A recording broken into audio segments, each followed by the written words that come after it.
Public point కు తిరిగి స్వాగతం. రవికుమార్ గారు మీతో స్టార్ట్ చేస్తాను. ముందుగా గుడ్ మార్నింగ్. సో అవకాశాలు కనిపించట్లేదు, పార్లమెంట్ లో చర్చకు వచ్చే అవకాశాలు కనిపించట్లేదు. నిజంగానే క్షేత్రస్థాయిలో తేల్చుకోవాల్సిన అనివార్య పరిస్థితులే కనిపిస్తున్నాయా ప్రజాక్షేత్రంలో?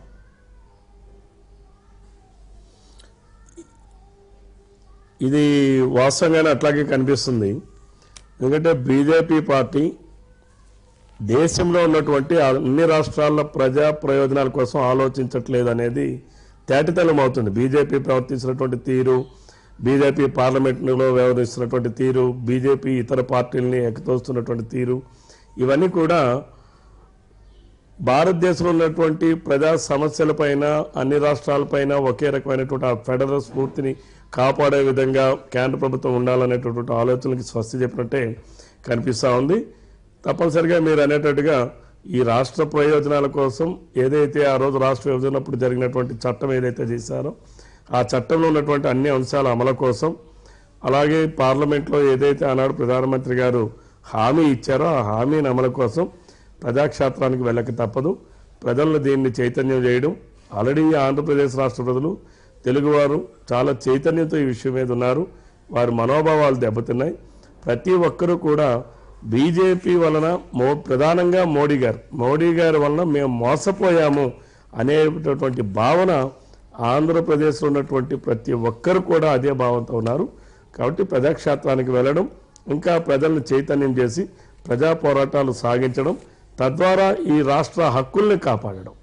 ఈరోజు ఏదో రాజకీయ ప్రయోజనాల కోసం ఈరోజు తెలుగుదేశం పార్టీ, తెలుగుదేశం ప్రభుత్వం ఆలోచన చేయడం లేదు. ఈ రాష్ట్ర ప్రయోజనాల కోసం తెలుగుదేశం పార్టీ ఆలోచన చేస్తుంది. తెలుగుదేశం ప్రభుత్వం తదనుగుణంగానే చంద్రబాబు నాయుడు గారి నాయకత్వంలో ముందుకెళ్తున్నాం. ఇంకా అవసరమైతే ప్రజల్లో చైతన్యం తీసుకొచ్చి ప్రజా పోరాటాలు చేసి ఎలా అయినా కేంద్రం మెడలు వంచుతాం. ఎందుకంటే గతంలో కాంగ్రెస్ పార్టీ కూడా దేశంలో ఇలాగే బిహేవ్ చేశారు. వాళ్ళు కూడా ఈరోజు దేశంలో ఏ స్థాయికి వెళ్ళారో ఒక్కసారి అర్థం చేసుకోవాలి. ఆ రోజు ఇంకా గతంలో ప్రజల్లో కానీ దేశంలో కానీ ఇంత టెక్నాలజీ, ఇంత అవేర్నెస్ ఉండేది కాదు. ఇప్పుడు అవేర్నెస్ ఎక్కువ ఉంది, టెక్నాలజీ అనుసంధానం ప్రతి దాంట్లో ఉంది. కాబట్టి ప్రజలు తొందరగా తెలుసుకుంటున్నారు ఎవరు ఏం చేస్తున్నారు, ఎలా ప్రవర్తిస్తున్నారు, ఈ రాష్ట్రానికి ఎలా అన్యాయం చేస్తున్నారు, ఇవన్నీ కూడా ప్రజలు గమనిస్తున్నారు. కాబట్టి రాబోయే రోజుల్లో తెలుగుదేశం పార్టీ, తెలుగుదేశం ప్రభుత్వం తప్పనిసరిగా క్షేత్రస్థాయిలోనే ఈ కేంద్రం అనుసరిస్తున్నటువంటి వైఖరిని, విధానం పైన తప్పనిసరిగా క్షేత్రస్థాయికి వెళ్తాం. రవికుమార్ గారు, రాష్ట్రం అంతా అవిశ్వాసంపై చర్చిస్తుంటే పవన్ కళ్యాణ్ మాత్రం పదే పదే పోలవరం కావచ్చు, మిగతా అంశాలు అవినీతికి సంబంధించి మాట్లాడడం వెనుక అంతరార్థం ఏమంటారు?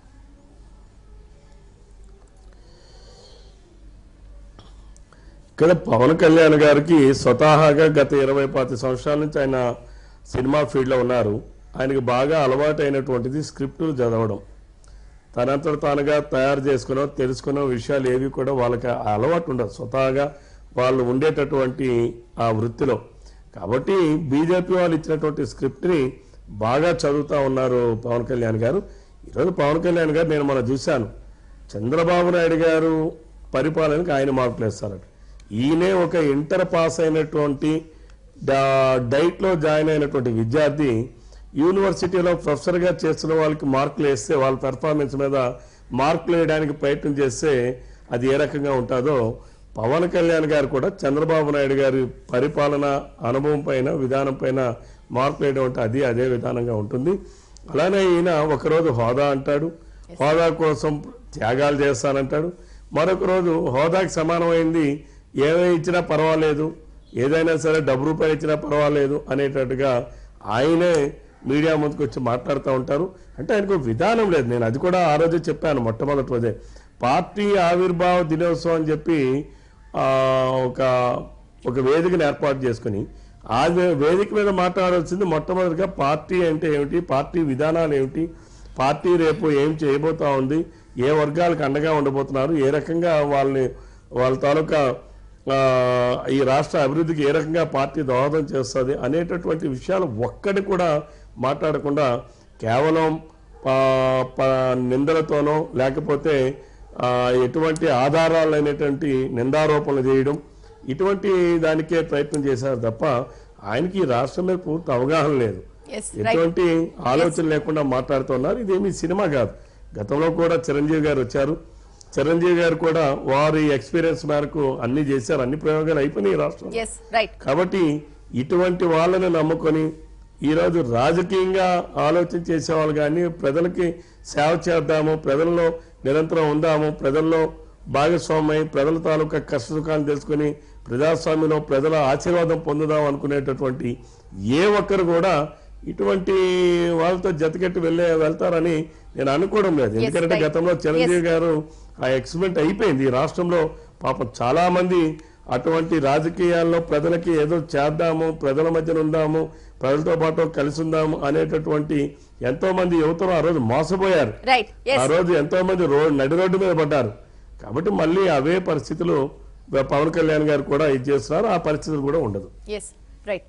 కోటేశ్వరరావు గారు, సో ఇంతకు ముందు నేను చెప్పినట్టుగా పార్లమెంట్ లో చర్చ జరగని సందర్భంలో ఆటోమేటిక్ గా ప్రజాక్షేత్రంలోకి వెళ్ళడం తప్ప వేరే ఆల్టర్నేటివ్ కూడా ఎవరి దగ్గర లేని పరిస్థితులు. సో ప్రజాక్షేత్రంలోకి వెళ్తే బీజేపీ నాయకులు ప్రజల నుంచి వచ్చే ప్రశ్నలను ఏ విధంగా ఎదుర్కోబోతున్నారు?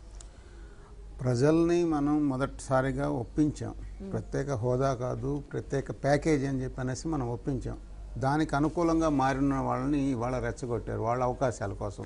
రెండోది, ప్రభుత్వం కూడా ఒక నిలకడ మీద ఉండాలి. రాష్ట్ర ప్రభుత్వం ఇవాళ వాళ్ళ పరిస్థితి ఏంటంటే, మొదట ప్రత్యేక హోదా అన్నారు, తర్వాత ప్రత్యేక ప్యాకేజీకి అంగీకరించారు. ఆ విధంగా అభివృద్ధి కార్యక్రమాలు జరుగుతూ ఉంటే మళ్ళీ ఎవరో ప్రత్యేక హోదా అనే లోపలికి మళ్ళీ మీరు యూటర్న్ తీసుకోవడం ఏంది?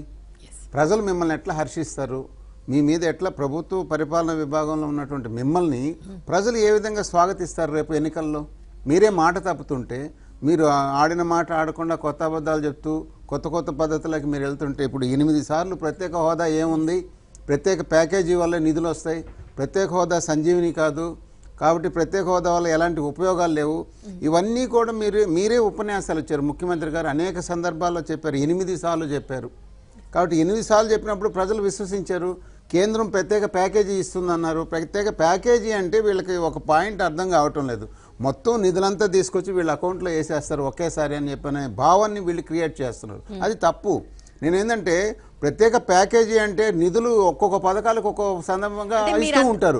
పోలవరం కూడా దాంట్లో వస్తుంది, రహదారుల నిర్మాణం వస్తుంది, మంచినీటి సాగరమాల ఇవన్నీ ఉన్నాయి. 3 ఏళ్ల సమయంలో 16,000 కోట్లు కూడా రావంటారా? మీరు ఇస్తున్న ప్యాకేజీ లెక్కను చూసుకుంటే అన్ని ఇస్తున్నాం. ఇప్పుడు ఇవాళ ఆంధ్రప్రదేశ్కి 1,69,867 కోట్ల రూపాయలు పన్నుల రూపంలో మనం ఇస్తున్నాం. ఈరోజు మీరు దాన్ని కూడా విమర్శిస్తామంటే కేంద్రం ఇస్తున్నారు. అదే కాకుండా 1,00,000 కోట్ల రూపాయల రహదారుల నిర్మాణాని కోసం మనం ప్రతిపాదనలు ఇచ్చాం.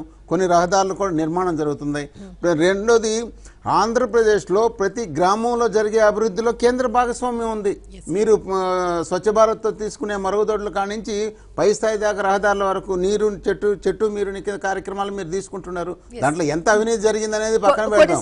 ఇన్ని కార్యక్రమాలు కోసం కేంద్రం చేసే పథకాల కోసం మాట్లాడే సమయం దాటిపోయింది. విభజన హామీల అంశం కోసం దాన్ని మరుగుపరచడం ఇప్పుడు వాళ్ళ రాజకీయ నాయకులు ఏ స్థాయిలో క్లారిటీతో మాట్లాడుతున్నారో, ప్రజల్లో కూడా కేంద్రం నుంచి విభజన హామీలకు సంబంధించి ఏ అంశాలు రావాలో వాటన్నిటిపైన పూర్తి స్థాయి క్లారిటీ ఉంది ప్రజలకు కూడా.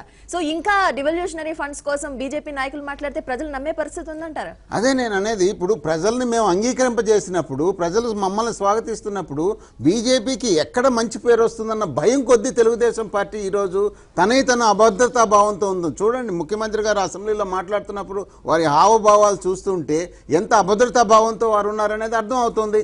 ఇవాళ మనం చేస్తున్న అభివృద్ధి, దేశంలో చేస్తున్న అభివృద్ధి, కింద స్థాయిలో చేస్తున్న అభివృద్ధిని నరేంద్ర మోడీ గారి నాయకత్వాన్ని స్వాగతిస్తున్నారు.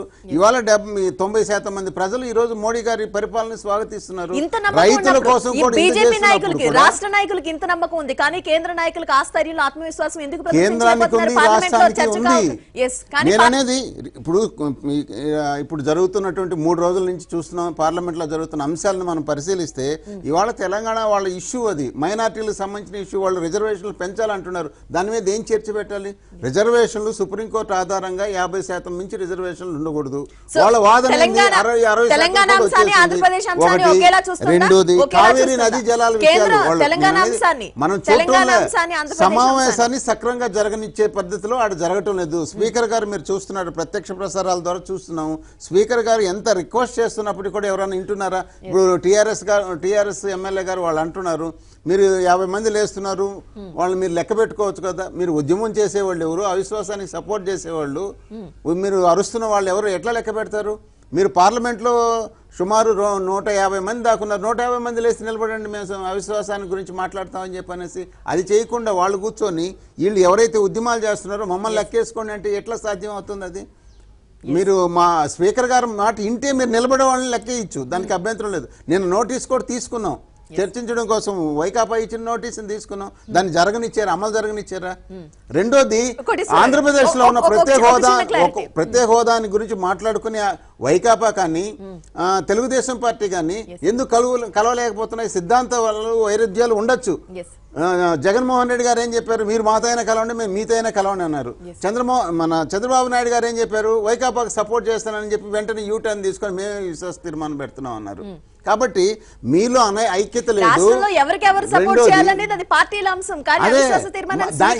ఈ సమస్యలన్నింటినీ కేంద్రం మీద తీసుకొచ్చి పెట్టడం ఏంది? మీరు ప్రశాంతంగా కూర్చోండి.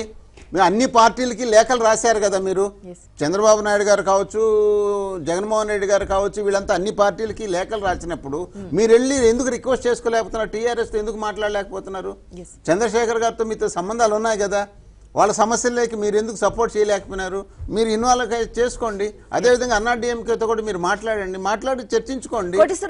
రెండోది, మా మాట మీరు వినాలి కదా. ఫస్ట్ అక్కడ వాళ్ళు పార్లమెంట్ సమావేశాలని క్లియర్ గా చూస్తున్న సందర్భంలో అక్కడ కూర్చుని అవిశ్వాస తీర్మానం ఇచ్చిన వాళ్ళు ప్రభుత్వాన్ని వ్యతిరేకించే వాళ్ళే, వెల్లోకి వెళ్లే వాళ్ళు ప్రభుత్వాన్ని వ్యతిరేకించే వాళ్ళు, కానీ వీళ్ళిద్దరూ కలవట్లేదు. అక్కడ ఒక క్లారిటీ. అందుకే ఇప్పుడు స్పీకర్ గారు ఎన్నిసార్లు చెప్పినా వాళ్ళు వినటం లేదు కాబట్టి వాయిదా వేయాల్సి వస్తుంది. ఒకేసారి వాయిదా వేయాల, ఆల్రెడీ మళ్ళీ 2 hours గ్యాప్ ఇచ్చారు, మళ్ళీ 1 hour గ్యాప్ ఇస్తున్నారు. మీరు సర్దుకుంటారని ఆ టైంలోనే మీరు మాట్లాడుకోవచ్చు కదా. ఎవరి విధానాలు వాళ్ళ గురించి పట్టుదలతో ఉన్నప్పుడు కావేరీ నదీ జలాల సున్నితమైన అంశంలో అది పార్లమెంట్ వ్యవహారాల శాఖ మంత్రి ఆ బాధ్యత తీసుకోవాల్సిన చెప్పారు కదా. పార్లమెంటు వ్యవహారాల శాఖ మంత్రి అనంత్ కుమార్ గారు నేను స్పష్టంగా చెప్పారు, మేము చర్చించడానికి రెడీ. అది వ్యక్తిగతంగా నేను కూడా స్వాగతిస్తున్నా. అవిశ్వాస తీర్మానం చర్చ జరిగితే ఆంధ్రప్రదేశ్కి ఇచ్చిన ప్రతి పైసా గురించి మనం చెప్పుకోవడానికి అవకాశం ఉంది. మీరు ఆ అవకాశాన్ని మీరు కల్పించడం లేదు. ఇదంతా బీజేపీ కుట్ర అంటుంది, ఇది తెలుగుదేశం కుట్ర నేను ఎందుకు అనుకోకూడదు? మీరెందుకు రెచ్చగొట్టుకోకూడదు? మీరు విభజించి ఆడ విపక్షాలను రెచ్చగొట్టి అవిశ్వాస తీర్మానాన్ని అమలు జరపనీయకుండా తెలుగుదేశమే కుట్ర చేస్తుండొచ్చు కదా. ఈ కుట్రలో మీ అంతర్భాగం కాకూడదా? మాకు ఇప్పుడు అనుమానం కలుగుతుంది. మేమేందంటే విశ్వాస తీర్మానం కన్నా చర్చ జరిగినట్టయితే మిగతా రాష్ట్రాలు వాళ్ళ అభిప్రాయాలు చెప్పుకుంటారు, ఎవరు ప్రత్యేక రాష్ట్రాలు కావాలని కోరుకుంటున్నారో అవి చర్చకు వస్తాయి. ఆంధ్రప్రదేశ్కి మేము 4 ఏళ్లుగా ఏం చేశాము, ప్రతి పైసా గురించి మేము లెక్క చెప్పుకోవడానికి ఉంది. ఇవాళ నా దగ్గర ఉంది పుస్తకం, అర్ధగంట సేపు నేను ఈ అభివృద్ధి గురించి నేను మాట్లాడచ్చు. మేము ఇవాళ గ్రామానికి మా మాట మాకు తగినంత ప్రచారం లేకపోవడం కారణంగా మేము ఈ రోజు గ్రామానికి ఈ డెవలప్మెంట్ యాక్టివిటీస్ తీసుకొని ఓటింగ్ లో 100% మాకే మెజారిటీ ఉంది. దాని మీద విశ్వాసం, దాని మీద అపనమ్మకాలు ఏం అవసరం లేదు. బీజేపీకి 300 మంది సభ్యులు ఉన్నారు కాబట్టి భయపడాల్సిన అవసరం లేదు. ఓటింగ్ లో కూడా చర్చించడానికి మేము రెడీగా ఉన్నప్పుడు చర్చ కోసం అవకాశం ఇవ్వలేకుండా వాళ్ళు ఉద్యమాలు చేస్తున్నప్పుడు మాకు ఎట్లా సాధ్యం అవుతుంది? అది మా ఆలోచన. జీవన్ రెడ్డి గారు, సో పక్కింట్లో పెళ్ళైతే మా ఇంట్లో రంగులు వేసుకుంటామా, సో ఇది టిఆర్ఎస్ ధోరణి, సో ఏం చెప్తారు? అంటే ఇప్పుడు చాలా స్పష్టంగా గడిచిన 5 సంవత్సరాల పదవి కాలంలో కేంద్రానికి ప్రధానమంత్రి మోడీ గారు అధికారంలో ఉండబోతుంటే 4 సంవత్సరాల వరకు యావత్ రాష్ట్రాలు 29 రాష్ట్రాలు అటువైపు చూసినాయి. మోడీ గారు ఈ రాష్ట్రాలకు ఏమైనా చేస్తాడేమో, ఆయన చెప్పినటువంటి మేనిఫెస్టోలో చెప్పిన అంశాలు ప్రధానంగా కాలాదాన్ని వాపసు లాభంగా కావచ్చు, అవినీతి నిర్మూలన కావచ్చు, డిమానిటైజేషన్ తర్వాత దేశ అభివృద్ధి చాలా గొప్పగా ఉంటుంది, ఆర్థిక అభివృద్ధి అని చెప్పడం, తద్వారా ప్రజలు బాగుపడతారని చెప్పి ఈ 4 సంవత్సరాలు వెయిట్ చేశారు. ఈ 4 సంవత్సరాల తర్వాత అటువైపు ఆంధ్రప్రదేశ్ రాష్ట్రం కావచ్చు, ఇటువైపు తెలంగాణ రాష్ట్రం కావచ్చు, ఏపీ రీఆర్గనైజ్ చట్టాన్ని ఎవరు తీసుకొచ్చారు? గతంలో కాంగ్రెస్ పార్టీ హయాంలో ఉన్నప్పుడు ఏపీ రీఆర్గనైజ్ చట్టం వచ్చింది కదా, తద్వారా ఇద్దరం కవల పిల్లల్లాగా విడిపోయాం కదా, అన్నదమ్ములుగా విడిపోయాం, ఆత్మీయులుగా కలిసి ఉందామని చెప్పాం కదా గతంలో. ఈ రోజు 4 సంవత్సరాల తర్వాత ఎక్కడ వేసిన గొంగడు అక్కడే ఉంది, ఎట్లాంటి అభివృద్ధి లేదు, కేంద్రం నుంచి రావాల్సిన నిధులు లేవు, కేంద్రం నుంచి అమలు చేయాల్సినటువంటి విభజన చట్టంలోని అంశాలను ఏ ఒక్క అంశాన్ని హైకోర్టుతో సహా జలాల పంపిణీ వరకు కావచ్చు, ఇంకా నిధుల విషయంలో కావచ్చు, ఆ రాష్ట్రాల అభివృద్ధి కావచ్చు, ఏ విషయాలు కూడా మీరే చెప్తున్నారు. రెండు రాష్ట్రాలది ఒకే సమస్య, ఒకే సమస్య అయినప్పుడు ప్రభుత్వానికి వ్యతిరేకంగా పోరాడుతున్నప్పుడు మద్దతు ఇవ్వాల్సిన బాధ్యత తెలంగాణ ప్రభుత్వానికి లేదంటే మేమేమంటా ఉన్నామంటే మేము మద్దతు ఎప్పుడు ఇవ్వాలా ఎప్పుడు ఇవ్వద్దని మా ప్రభుత్వం నిర్ణయం చేస్తాం. అక్కడ కూర్చున్నటువంటి ఎంపీలు దాని యొక్క పార్లమెంటరీ మేము మా అంశాలే మాకు చాలా ఉన్నాయి. మా పంచాయతీలు మాకు కేంద్రంతో చాలా ఉన్నాయి. మా హైకోర్టు విభజన నుంచి పడితే ముస్లిం రిజర్వేషన్ పెంచేంత వరకు, మైనార్టీల రిజర్వేషన్ కావాల్సినంత వరకు ఇంకా చాలా అంశాలు, అనేక అంశాలు ఉన్నాయి. వాటితో పాటు మాకు రావాల్సిన నిధులు ఇంకా చాలా ఎన్నో ఉన్నాయి. మేము ఇక్కడ ఈ రాష్ట్రంలో 29 రాష్ట్రాల్లో ఎక్కడ లేని వంత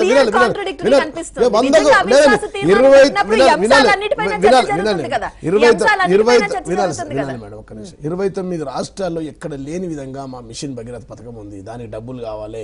మా మిషన్ కాకతీయ పథకం ఉంది, దానికి డబ్బులు కావాలి. మా ఇరిగేషన్ ప్రాజెక్టులు 1,50,000 కోట్ల రూపాయలతో కొనసాగుతూ ఉన్నాయి. దేశమంతా ఇటువైపు చూస్తా ఉంది.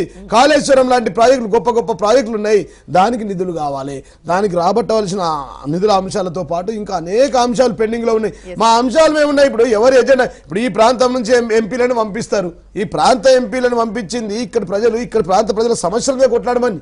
మొదట ఇక్కడ ప్రాంత సమస్యల మీద కొట్లాడాలి. మేము ఇప్పుడు కాదు కాశ్మీర్ సమస్య మీద కొట్లాడతాం, కర్ణాటక సమస్య మీద కొట్లాడతాం అంటే ప్రజలు అడగట్లేదు. ఒక 5 నిమిషాలు ఏదైతే బీజేపీ సాకుగా చూపిస్తుందో మిగతా ఎంపీలందరూ వెల్లోకి వస్తున్నారని, దానికి అవకాశం ఇవ్వకుండా అన్ని అంశాలపై చాలా స్పష్టంగా గౌరవనీయులు రాష్ట్ర ముఖ్యమంత్రి వాళ్ళు కేసీఆర్ యొక్క ప్రత్యేకమైన ఎజెండాతో పోతా ఉన్నాం. మేము ఈ దేశ రాజకీయాల్లో కూడా కీలక పాత్ర వహిస్తామంటా ఉన్నాం. దేశంలో 70% ప్రజలున్న వ్యవసాయ ఆధారిత ప్రాంతం భారతదేశం. అట్లాంటి రైతులకు ఈ రాష్ట్రంలో ఏ విధమైనటువంటి రైతు పెట్టుబడి కావచ్చు, అదేవిధంగా ₹1,00,000 రుణమాఫీ కావచ్చు, అదేవిధంగా నీళ్ల విషయంలో కావచ్చు, సాగునీటి విషయంలో కావచ్చు, ఏ విధంగా అయితే సంక్షేమం చేస్తా ఉన్నామో రైతులకు, ఏ విధంగా అయితే ఇన్సూరెన్స్ కడతామని చెప్తా ఉన్నామో, అదే విధంగా 29 రాష్ట్రాల్లో రైతాంగానికి ఆ విధంగా జరగాలని ఒక ప్రత్యేక ఎజెండాతో గౌరవ ముఖ్యమంత్రి గారు నిన్ననే ప్రారంభించారు. పశ్చిమ బెంగాల్ గారు కూడా వెళ్ళారు. ప్రజా ఫ్రంట్ మీరు ఏం చెప్పినా రాష్ట్రాల స్ఫూర్తి, రాష్ట్రాల ప్రాముఖ్యతలే ఇంపార్టెంట్. సో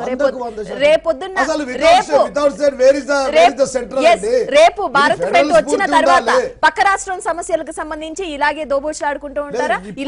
ఇలాంటి సంకేతం ప్రజల్లోకి వెళ్ళట్లేదా? ఇటువంటి పరిస్థితి ఉంటుంది రాష్ట్రాల్లో. గౌరవనీయులు రాష్ట్ర ముఖ్యమంత్రి కేసీఆర్ గారు గడిచిన ఎన్నికల మేనిఫెస్టోలో మేము మైనార్టీలకు రిజర్వేషన్ పెంచబోతా ఉన్నామని చెప్పిన తర్వాత తమిళనాడు తరహాలో మాకు కూడా రిజర్వేషన్ కావాలని మేము కొట్లాడుతూ ఉన్నాం. 4 సంవత్సరాలుగా సంప్రదింపులు జరుగుతూనే ఉన్నాం. ఇక్కడ తీర్మానం చేసి కేంద్రానికి కూడా పంపినాం. మా ఓపిక నశించింది. 3 సంవత్సరానికి చివరి సంవత్సరం మేము ప్రజలకు సమాధానం చెప్పాలి కాబట్టి ఇక్కడ అసెంబ్లీలో తీర్మానం చేశాం. మా చేతిలో ఉన్నదంతా మేము చేసి పెట్టాం. ఇంకా మిగతాది కేంద్రం చేతిలో ఉంది.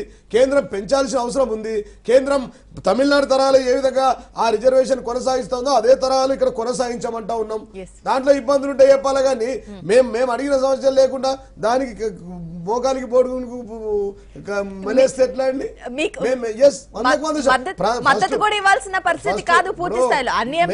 మానవుడు స్వార్థ జీవాన్ని అరిస్టాటిలే చెప్పిండు, మేము కాదు చెప్పింది. ఎప్పుడో 17వ శతాబ్దంలోనే మానవుడు స్వార్థ జీవాన్ని అరిస్టాటిల్ పుస్తకం రాశాడు. ఫస్ట్ మా రాష్ట్రం అయిన తర్వాత మన రాష్ట్రాలు, మన దేశము, మన ప్రాంతము, మన ఇండియా. ముఖ్యంగా గౌరవ ముఖ్యమంత్రి కేసీఆర్ ఇక్కడ అనేక సమస్యలపై పోరాటం చేస్తున్న సందర్భంలో మీరు దీని గురించి కాకుండా కర్ణాటక గురించి మాట్లాడండి, జమ్మూ కాశ్మీర్ గురించి మాట్లాడండి, కేజ్రీవాల్కి జరిగిన అన్యాయం గురించి మాట్లాడండి. ఎస్, మేము తెలుగు ప్రజల కోసం కొట్లాడతాం. గౌరవ ముఖ్యమంత్రి కేసీఆర్ గారు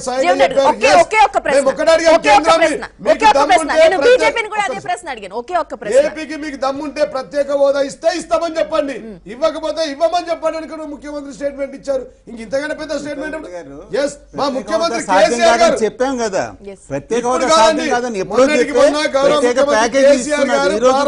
సమావేశాలు ప్రారంభం కాకముందు అవిశ్వాస తీర్మానానికి టీఆర్ఎస్ బీజేపీకి అడ్డుగోడగా బీజేపీకి రక్షణగా నిలుస్తుందనే సంకేతం ప్రజల్లోకి వెళ్ళట్లేదు. అసెంబ్లీలో పార్లమెంట్ లో సీన్ చూస్తే పూర్తిగా తప్పుడు సమాచారం, అట్లాంటి ఆలోచన మాకు లేదు. ఇంకా నిర్ణయం తీసుకోవాల్సిన సమయం ఉంటుంది ఖచ్చితంగా. అక్కడ మా పార్లమెంటరీ అధ్యక్షుడు జితేందర్ రెడ్డి గారు ఉంటారు, దాని తర్వాత మా ముఖ్యమంత్రి గౌరవ ముఖ్యమంత్రి కేసీఆర్ గారు వారు నిర్ణయం తీసుకుంటారు. దాని విషయంలో ఎందుకు ముందే దాని గురించి మాట్లాడాల్సిన అవసరం ఏముంది? ఎస్, సమయం వచ్చినప్పుడు అప్పుడు మేము సపోర్ట్ చేస్తామో ఏం చేస్తామో చూడండి, వేచి చూడాల్సిన అవసరం ఉంది కదా. ఇప్పుడు మా సమస్యలు మాకు ప్రధాన ఎజెండా, మా ఎజెండా కోసం మేము ముందరికి వెళ్తాం, మా ప్రజా సమస్యల మీద పోరాటం చేస్తాం. ఇయ్యాల కాదు మాకు ఢిల్లీలో ఉద్యమం చేసుడు, గల్లీ నుంచి ఢిల్లీ దాకా ఉద్యమం చేసి కేంద్రం మెడలోంచి తెలంగాణ తీసుకొచ్చాం.